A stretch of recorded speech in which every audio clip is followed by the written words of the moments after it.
तिसऱ्या टप्प्यातला प्रचार आज संपलेला आहे। तिसऱ्या टप्प्यामध्ये जे 11 लोकसभेचे मतदारसंघ आहेत त्याच्यामध्ये सगळ्यात इंटरेस्टिंग आहे तो म्हणजे बारामती लोकसभा। अर्थात इथं सुप्रिया सुळे विरुद्ध सुनेत्रा पवार अशी लढाई नाही आहे, तर इथं लढाई आहे ती शरद पवार विरुद्ध अजित पवार। आता इथं काही बरीच लोक जमलेली दिसतात, आपण त्यांच्याशी बोलणार आहोत। इथं काही मित्रांचा गठ्ठा दिसतो, आपण पहिल्यांदा त्यांच्याशी बोलूयात। काय तुम्ही सभेवरनं आलात काय? कोणाच्या सभेवरनं आला? अजितदादांच्या। कशी झाली सभा? दोन्ही सभा बघितल्या आम्ही। दोन्ही सभा बघितली? दोन्ही सभा बघितल्या दादांकडनं। कसं काय? पहिल्यापासून लहानपणापासून शिकवलंय घड्याळाचं मतदान करायचं। पण आता घड्याळ महायुती सोबत गेलाय ना। घड्याळ कोणाकडे पण जाऊ दे, पण दादा तर एकच आहेत ना। आणि शरद पवार साहेबांनी त्यांचे आशीर्वाद द्यावेत दादा। आता साहेबांच्याकडून सुप्रियाताई आहेत ना। सुप्रियाताईंना दादांमुळेच बारामतीमध्ये ओळखतात ना। आता दादांच्या आज साहेबांनीच दादांना बारामती दिली, बारामतीचा विकास दादांनीच केला, आमचा विकास पण दादांनीच केलाय। तुम्हाला काय वाटतं? दादाच। चला आपण आत काही लोकांकडे जाऊयात, आणखीन बघूयात। इथं काही लोकांचा ग्रुप आहे, आपण त्यांच्याशी बोलूयात, ते बोलतात का बघा। दादा तुम्ही बारामतीचे का? येस। आम्ही आता बारामती लोकसभेत फिरतोय, आज प्रचाराचा शेवटचा दिवस। दोन्ही सभा बघितल्या का, म्हणजे टी व्हीवर किंवा प्रत्यक्षात? मी प्रत्यक्षात अजितदादांच्या सभेत होतो, दुसऱ्या सभेची मला माहिती नाही आहे काय वाटतं काय होणार आहे इथं? तर वहिनी ऑब्विसली का असं काय वाटतंय? दादांचं काम बारामतीमध्ये चांगलं आहे। पण शरद पवार साहेब पण बारामतीचे ज्येष्ठ नेते आहेत, बारामतीचे आहेत मूळचे आहेत ना, पण दादांचं काम खरंच चांगलं आहे आणि कुणीही सांगेल तुम्हाला ताई। बरं ठीक आहे, आपण तुला काय वाटतं? तुम्हाला माहिती आहे? तर प्रॉपर खडकवासल्याची आहे, म्हणजे तुम्ही बारामती लोकसभेतल्याच आहात? बारामती नक्कीच ताईच येणार, तू तरीच लागणार 100%। सुप्रियाताई? सुप्रिया ताईच लागणार 100%। आता मी इथं बारामतीत फिरते, बऱ्याच लोकांचं म्हणणं आहे अजित पवारांनी खूप विकास केला इकडं। साहेबांनी सुद्धा विकास केलाय, दादांनी ताईंनी सुद्धा विकास केलेला आहे। आता ताईंना चौथ्यांदा संधी पाहिजे। 100% संसदेतलं तुम्ही त्यांचं काम बघा, 8 वेळा ते संसद रत्न आहेत, 2 वेळा महासंसद रत्न आहेत, 100पेक्षा जास्त त्यांची कामं आमच्या वॉर्डामध्ये आहेत। त्यामुळे आणि एक सुशिक्षित चांगले शिकलेले कॅन्डिडेट ते, आणि आमचा आवाज म्हणून आम्हाला त्यांना संसदेत पाठवायचं आहे। आणि सुनेत्रा पवारांविषयी काय वाटतं? नाही, मी त्यांच्या एवढी मोठी नाही आहे मी त्यांच्याबद्दल बोलणे एवढी। तुम्हाला काय वाटतं इथं बारामतीमध्ये काय होईल?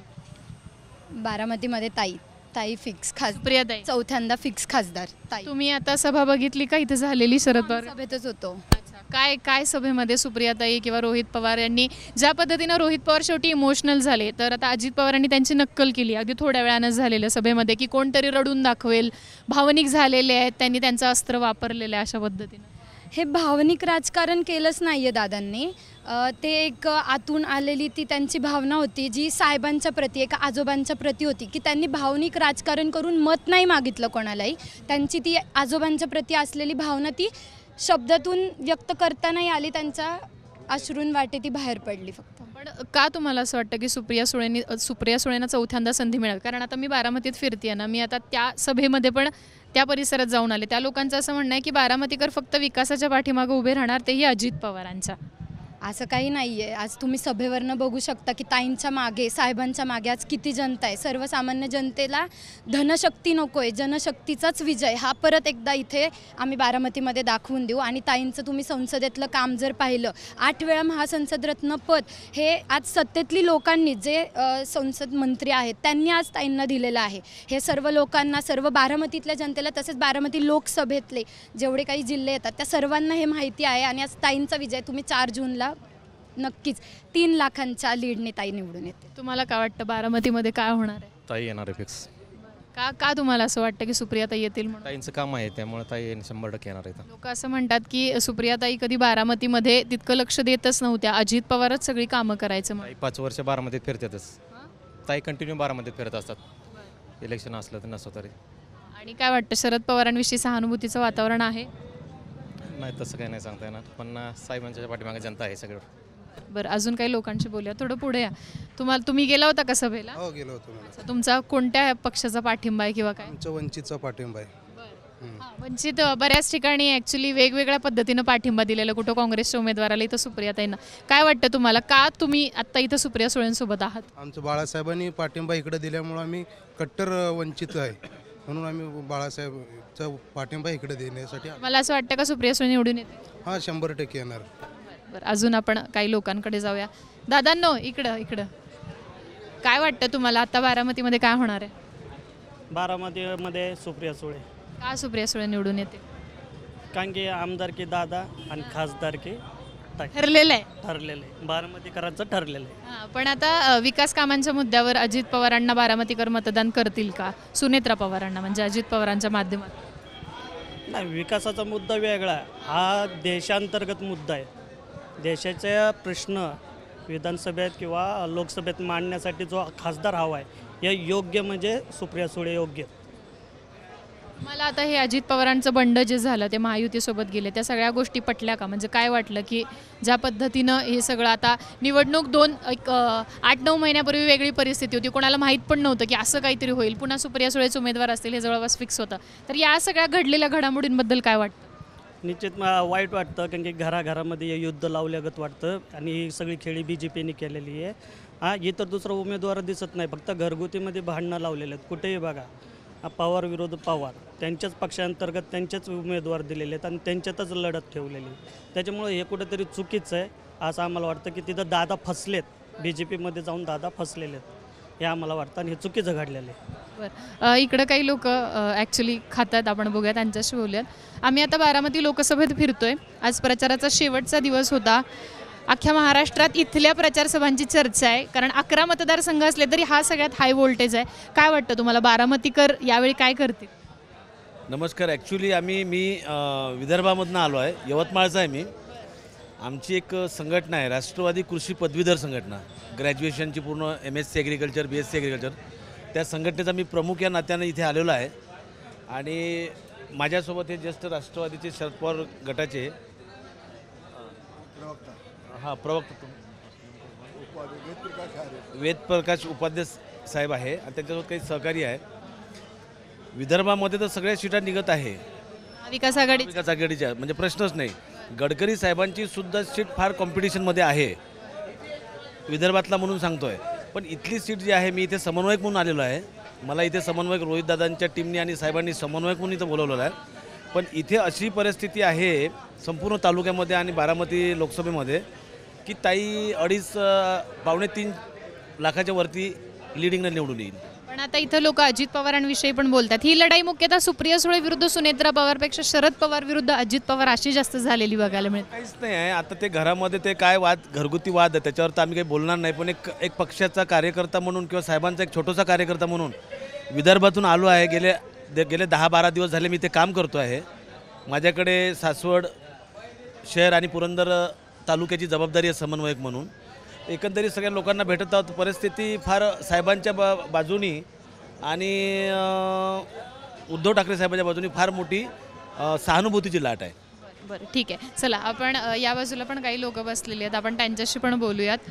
साधारणतः अरे पत्रकार सर पण आहे तिथं. सर, काय तुम्ही बारामतीत फिरताय, काय तुमचा एक्सपिरियन्स सांगतो इथला? काय माझ्यासाठी यावेळी 2-2 सभा मला पाहायला मिळाल्या. गेल्या अनेक वर्षांपासून इथे निवडणूक कव्हर करायला म्हणून, म्हणजे सांगता सभा तर ही पहिली नाही, मला वाटतं ही 4थी-5वी असेल. पण मैदान बदललं. असं वाटलं होतं की बाबा लोकांची संख्या विभागली जाईल, म्हणजे गेल्या वेळी जर 1000 लोक असतील तर 500-500 होतील का. मात्र तसं झालं नाही. तर दोन्ही ठिकाणी यावेळी 1000 लोक, म्हणजे त्याच प्रमाणात संख्या वाढली. त्यामुळे दोन्ही बाजूंनी जोरदार ताकद लावली जाते. निश्चितपणे आता एका बाजूला पवारसाहेबांविषयीची सहानुभूती हा एक विषय आहे आणि दुसऱ्या बाजूला फोडाफोडीचं राजकारण हा एक विषय आहे. तर दोघांमध्ये कोण बारामतीकर कोणाला पसंती देतात पाहावं लागेल. आम्हालाही उत्सुकता आहे कव्हर करत असताना.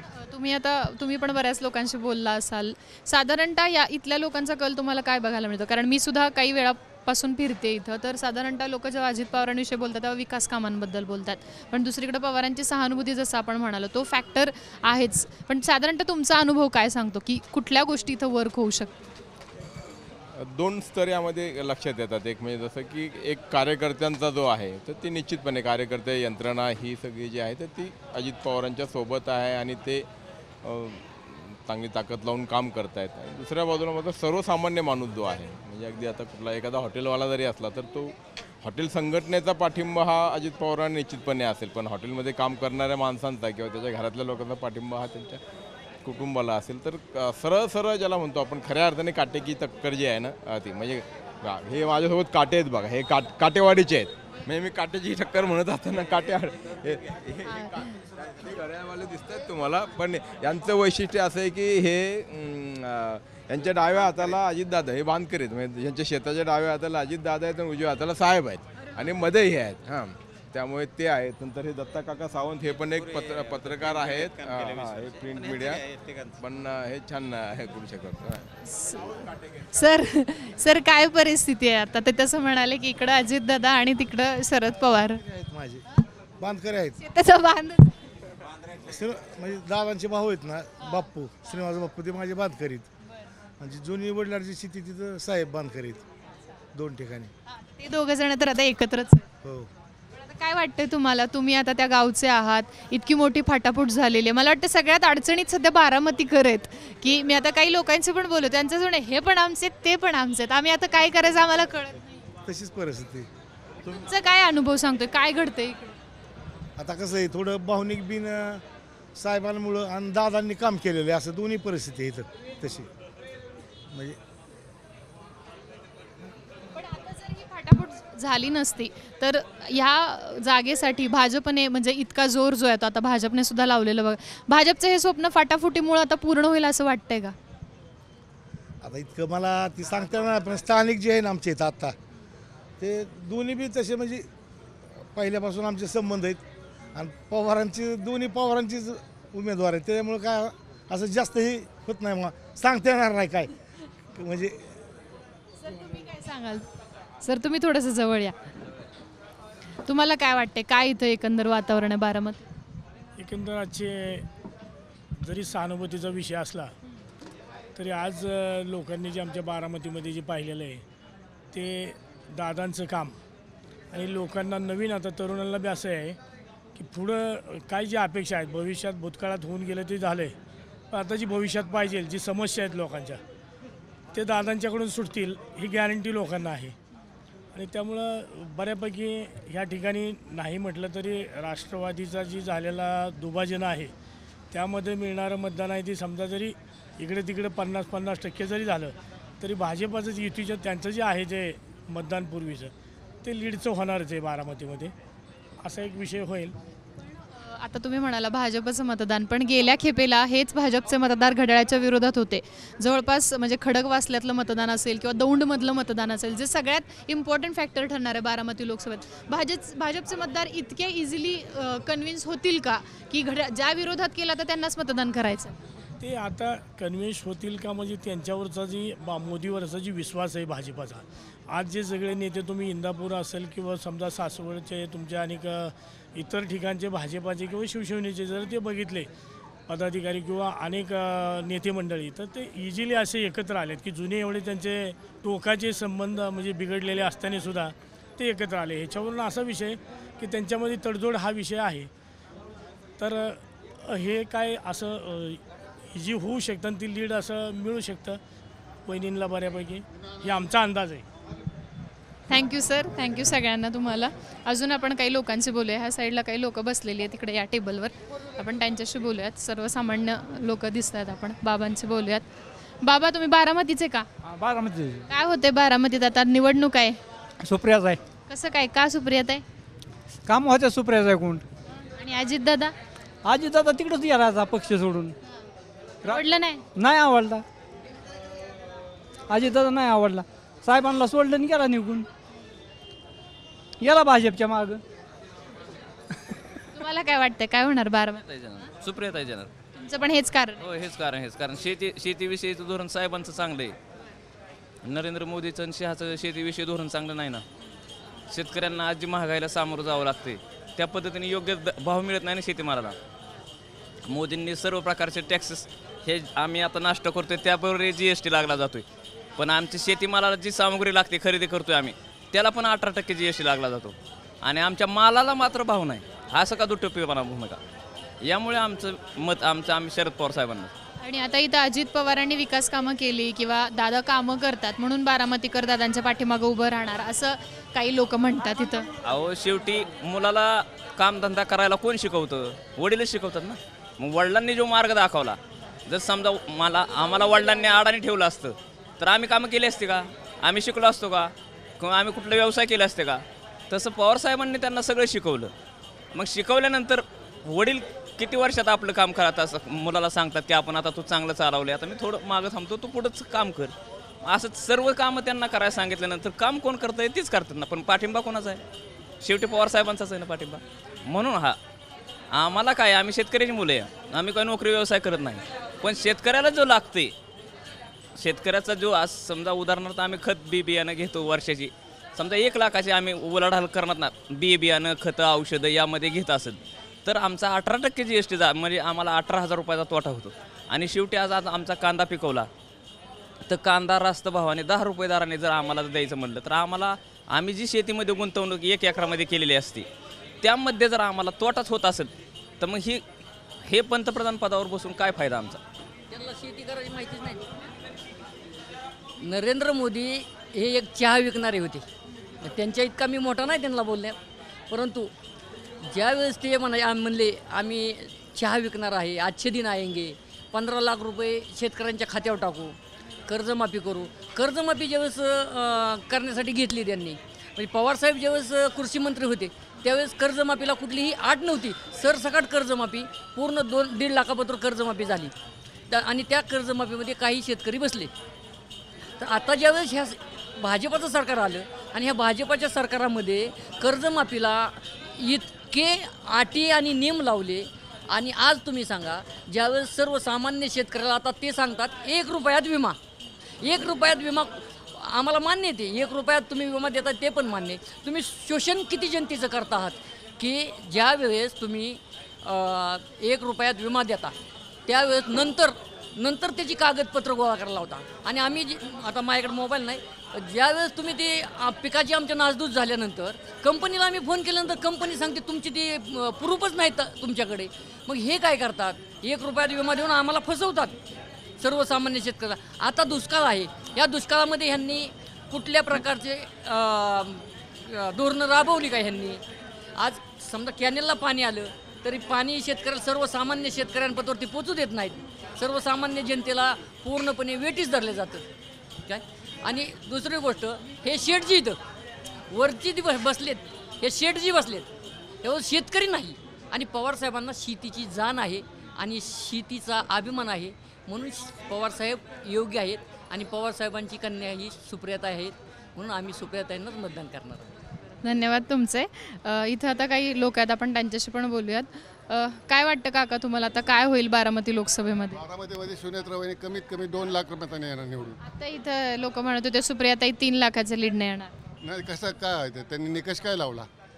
त्यात गेली इतकी वर्ष खासदार आहे, त्यांना संसदरत्न पुरस्कार मिळाला, त्यांनी केलेले विकास काम. त्यांना निवडून अजित पवारच आणत होते, ते कधी प्रचाराला येतच नव्हते जास्त. अजित पवार आहे का नाही, सकाळी 6 ते 11 कामाचा तडाखा असतो त्यांचा. बारामतीला दर रविवारी ते भेट देतात, प्रत्येक कामावर प्रत्येक कार्यक्रमात उपस्थित असतात. त्यांनी जे बंड केलं ते काही लोकांना आवडलेलं नाही आहे. नाही, ते बंड केले ते त्यांनी योग्य केले, प्रगतीच्या दृष्टीने केले. आणि दादा म्हणजे कसं आहे, नरेंद्र मोदीगत काम करणारा माणूस आहे. व्यक्तिनिष्ठ बघितलं म्हणलं तर दादा पूर्ण 24 तास कामात असतो. आणि सर्वसामान्य माणसा तरी आमच्यासारख्याचा फोन गेला दादाला तरी दादा फोन उचलतात. कुठलंही काम सांगा तुम्ही, खाजगी काम सांगा, आणि विकासाच्या कामात 1 नंबर येते. तुम्हाला काय वाटतं, काय होईल नक्की बारामतीमध्ये? सध्याच्या बारामतीच्या निवडणूक पाहता करता वहिनी ह्या निवडून येतील, कारण वहिनींचं काम जसं तुम्ही आता म्हटला की सुप्रियाताईंचंही काम आहे. 15 वर्ष त्यांना लोकांनी दिलं ना निवडून, 3 टर्म त्या निवडून गेल्या, त्यांनी तिथं संसदरत्न पुरस्कार घेतला, सगळं झालं. आता तुम्ही दुसऱ्याला संधी द्या ना. तसं सुनेत्रा वहिनींचं काम आहे, त्यांचं काम पाहता करता त्यांनासुद्धा संधी मिळायला पाहिजे होती, दिली नाही. शेवटी दादांनी बंड पुकारलं, वेगळे झाले दादा. आनंद आहे जनता. आणि दादा म्हणजे सर्वसामान्यांची नाळ आहे. दादांना घरच्यांनी जरी साथ नाही दिली तरी सर्वसामान्य नागरिक आणि हा बारामतीकर दादांना साथ दिल्याशिवाय राहणार नाही. वहिनी 2 लाख मतांनी निवडून येणार. साधारणतः आपण आता या लोकांशी बोललेलो आहोत. वातावरण जे आहे ते कट टू कट आहे. सुप्रिया सुळेंच्या बाबतीत बोलणारी लोक, जे सुप्रिया सुळेंनी आजवर केलेलं काम आहे किंवा त्यांना मिळालेले पुरस्कार आहेत, या संदर्भात लोक आपल्याला बोलताना दिसतात. दुसरीकडं शरद पवार यांच्या विरोधात जाऊन अजित पवारांनी जे बंड केलं त्याविषयी लोकांच्या मनात, बारामतीकरांच्या मनात काही राग आहे. दुसरीकडे काही लोक अशी आहेत जी विकास कामांवरती बोलतायत आणि आता सुनेत्रा पवारांना संधी मिळाली पाहिजे असं सुद्धा मत जे ते आपल्याला बारामतीत बघायला मिळते. आत्ता बारामतीत काय होईल हे सांगणं सगळ्यांनाच अवघड जातं आहे, कारण पवार विरुद्ध पवार अशी ही लढत आहे. त्यामुळे साधारणतः 4 जूनच्या दिवशी आपल्याला हा स्पष्ट निकाल कळणार आहे की एका पवारांनी दुसऱ्या पवारांवर कशा पद्धतीनं मात केलेली आहे ती. पण ही लढाई एका कुटुंबातच आहे, त्यामुळे याचा निकाल काय लागतो याकडे आपल्या सगळ्यांचं लक्ष असणार आहे. बाकी बारामती लोकसभेचा हा भाग तुम्हाला कसा वाटला आम्हाला कमेंट बॉक्समध्ये लिहून नक्की कळवा. आणि अर्थात हवा कोणाची हा बोलबिडूचा कार्यक्रम बघत राहा आणि बोलबिडूच्या यूट्यूब चॅनलला नक्की सबस्क्राईब करा.